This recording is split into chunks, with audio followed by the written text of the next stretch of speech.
வணக்கம் நண்பர்களே. இன்றைக்கி நாம் கட்டுமான பணியின் போது சிவில் இன்ஜினியருக்கு தேவையான சூப்பரான டிப்ஸும் அவங்களுக்கு தெரிஞ்சிருக்க வேண்டிய முக்கியமான விஷயங்களையும் முழுசாக பார்க்க போகிறோம். செங்கற்கற்களை கரெக்டாக அட்டி போட்டு அடுக்கி வைக்கிற மாதிரி பார்க்கணும். எதுவும் சென்டரில் கேப் இல்லாத மாதிரி பார்த்துக்கணும். சிமெண்ட் மூட்டைகளை பேஸ் போட்டு அடுக்கி வைக்கிற மாதிரி பார்க்கணும்.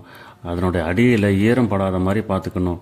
மழை வந்தால் சிமெண்ட் மூட்டைகள்லாம் நனையாத மாதிரி மேலே தார்பாய் போட்டு பொய்த்தி வைக்கிற மாதிரி பார்த்துக்கணும். அதனுடைய வெளிப்புறத்தில் ஒரு ஷெட் அமைச்சு பாதுகாப்பாக இருக்கிற மாதிரி பார்த்துக்கணும்.